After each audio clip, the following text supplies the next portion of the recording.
Best tips for light and airy food photography.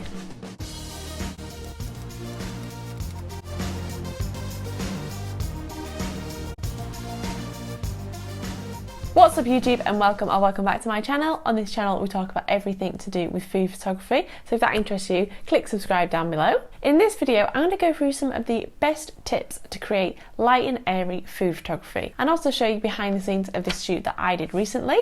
So if you've been scrolling down Instagram and you see these really bright, really airy looking food photos and they're just so dreamy, and you thought, how can I make my food pictures look like that? I'm going to go through some really good tips and show you behind the scenes of one of my light and airy shoots so you can try and recreate this for yourself. There's a combination of different things that are going to make your images light and airy, and I'm going to go through a few of the most important ones now. And firstly, that is your background. So it's really important to pick something white or very, very light. So for this, I'm going to use the DIY background I made in last week's video. So if you want to have a look at that, check it out up here. A white or very light, so like a light grey or a light cream, is very important when doing light and airy food photography, because if you do everything else right but you stick a black or bright coloured or dark background in there, it's not going to look light or airy. Another reason white or light background is important is because it's going to act as a big reflector underneath your subject, and it's going to allow some of that light that we're using to bounce back into your subject, making it a bit lighter, which is always a good thing in a shoot called light and airy. Obviously light is going to be really important for the image. Now for tip 2, choose props that are also white or light. So for this I used some nice white baking parchment,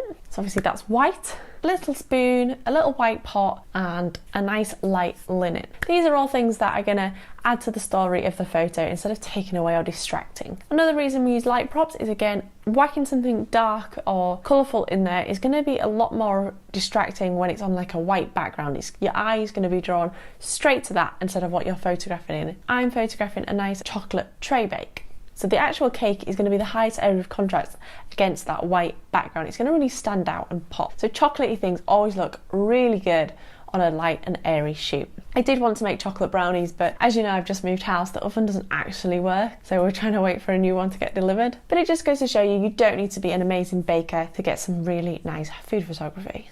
Another prop I used was some chocolate powder.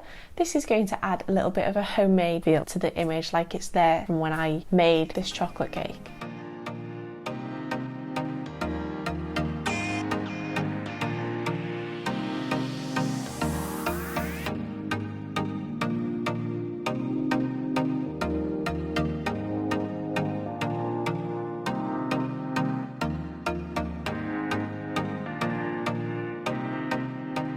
Our third tip for light and airy scenes may be one of the most important, to be honest, important in all food photography, and that is our lighting. For a light and airy scene, what we want is to have some really soft light. This is going to allow us to light all of our scene and not have any too large dark shadows, because obviously they're going to bring a lot of darkness into the image, which is something we're trying to avoid with a light and airy scene. If you're using natural light, to make sure your lighting is soft, make sure you're using a window with indirect light or on a cloudy day. If these two aren't something that you can do, get a sheet and tape a sheet up to your window, and this is going to act as the diffuser, so it's going to soften that light coming in through your window. And then place your subject in front or to the side of that window, and you'll have some nice lovely soft shadows. If, like me, you're using artificial light, I have a softbox, and inside that softbox is an extra layer of diffusion. This makes it some really nice soft light. Whether you're using natural or artificial light, you can also add in a reflector opposite the light just to bounce some of that light back into your image and soften those shadows off a little bit more. Just remember not to bounce too much light into that subject, so if it's starting to look a bit flat, pull it straighter away. We don't want to cancel out the shadows completely, because the shadows are what make an image 3D, and we don't want it looking flat. My fourth tip for light and airy food photography is to make sure you have your white balance absolutely perfect. It's a really important thing to get right in all food photography, because the colour is really important, but as it's called white balance, it's very noticeable on white as soon as it's slightly off. It's going to make white look really blue or really yellow. With light and airy food photography, you've got a lot of white in the scene. We're on a white background, we're using white prop. If their white balance is slightly off, it's going to be really obvious and give really strange blue or yellow tint. To make sure you have this correct, either use a grey card or you can manually adjust it on your camera until it looks perfect. I always recommend trying to get this right in camera, because it makes it so much easier and makes your pictures so crisp. But if you aren't 100% sure, make sure you're shooting in RAW so you can change this in Lightroom later.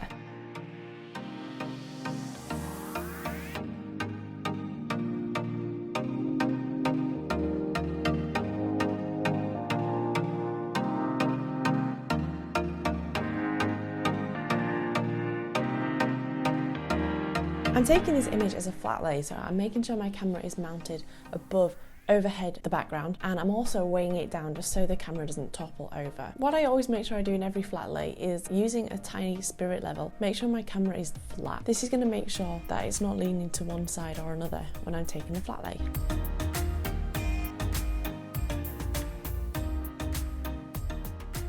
Now for setting up the scene. We've got our camera ready, we've got our lighting ready. Now it's time to start adding the food and a few props. The tip I have for this is to keep it simple. Although it might be really tempting to just put all of your props in, we don't always need to use everything you've thought of. It's really easy to cross that line into that light and airy feeling into just a bright image that's really busy. If you put too many things into the scene, it's going to become really busy and distracting, and it's going to completely lose that airy feeling, which is quite important on a light and airy shoot. A few tips to keep it simple is to just use a few props, keep it a really neutral and simple colour palette. So for this I kept all of my props white, and then just the only other colour was the subject and some chocolate. And another way to keep it simple and to make it feel airy is to use some negative space. So negative space is going to give your food and scene room to breathe. It's not going to be too busy, it's going to add in a lot more of that white from our background and make the whole scene look brighter.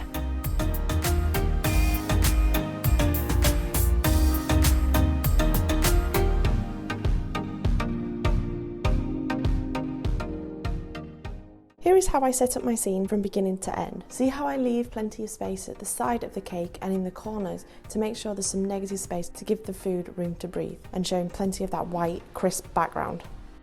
Tip number 6, and this is about how to set your camera or light for the image. I don't go on and on about settings much when I take pictures, mainly because what I use for my camera isn't going to be too helpful for what you're using for your camera. We're not going to have the same light situations or the same camera lenses. Another thing is I use artificial light, so shutter speed is kind of a moot point. Can't even remember what the settings for this image were, but I'll pop it up here.